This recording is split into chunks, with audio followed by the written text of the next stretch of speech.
What's going on, everybody? Andrew here. I've got another pod review for you from John Ford at Ford's Fiery Food and Plants. This is the Clavo Red. It's a very prolific plant.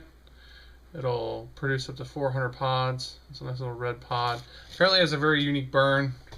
Well, I know it has a very unique burn because I ate one of these a couple days ago and the video got corrupted. So I'll eat another one. They're so prolific, he sent me a couple of them, so it's not going to be that big of a deal. Only a few seeds in this one, so I'll show you the inside. There you go. So, cheers, guys. Pretty juicy. Sweet.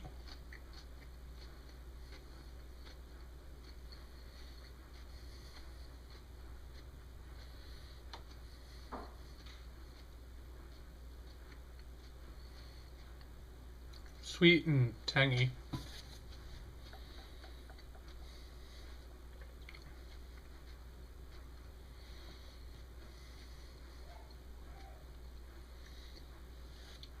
A good bit of sting up front in the throat. When I went and swallowed all that juice halfway through, gave me a good little punch right up front. A little bit of burn on the tongue.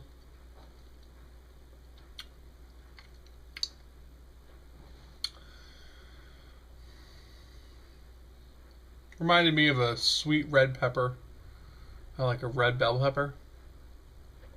With a little bit of tanginess and citrus notes to it.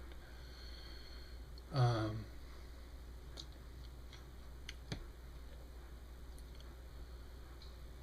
a little bit of a throb on the front of the mouth, in the front of the tongue and the lips.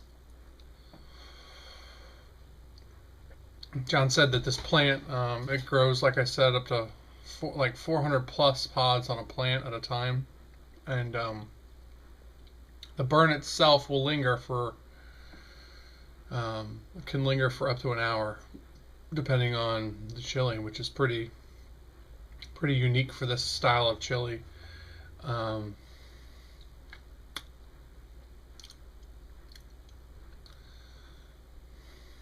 Overall heat, I'd probably give it a 5 out of 10. It's hit its peak, but I think it's one of those chilies that lingers for a while, like you said. But the burn isn't that bad. It's mostly on the front of the tongue at the moment. It was on the back of the throat when I initially swallowed, but then it's moved forward as I talk.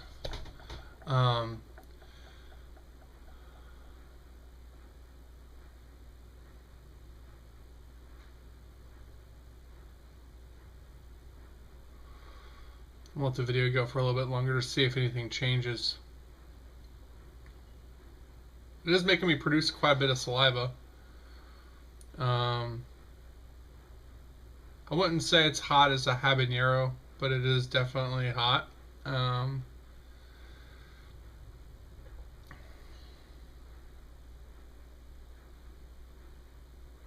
burns moved more to the outsides in the middle of my tongue.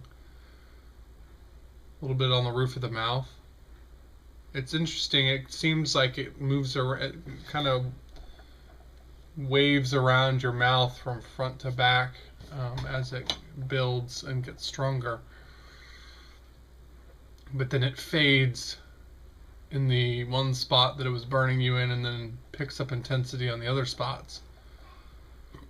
On the other one I ate, it mostly burned underneath my tongue.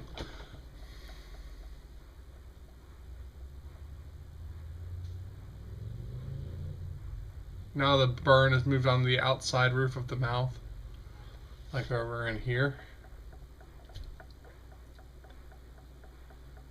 That's a weird little chili.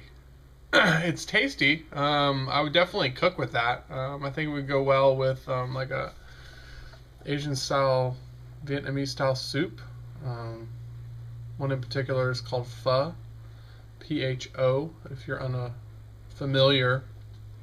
It's a beef broth style soup, and most of the time it's made with rice noodles, and the meat is served raw in the soup, and then the soup actually is poured over the noodles and the meat, and then it cooks the meat in the broth. It's shaved wafer thin. So I mean, I think I put that type of chili in my ramen. I've been known to put chilies in ramen all the time. Chop up half a brain strain, that'll give you a good little bit of a burn. But overall, it was a sweet, flavorful chili, something that you could use to cook with, or just eat when you're looking to get a quick little bite. So thanks again, John. I appreciate you sending that. Check John out at fordsfieryfoodandplants.com. I think that's the website.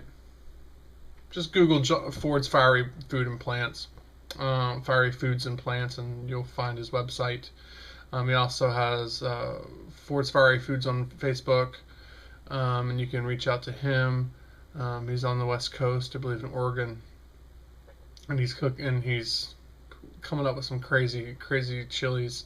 I've got a couple other to review. I'll probably have another one tonight because that didn't blow my face off. So thanks again for watching, guys. I appreciate it. Like, comment, subscribe, tell me what you think. Over here we're always trying to kick the heat up a notch, and that little booger will definitely do it. So thanks again. See you on the next review.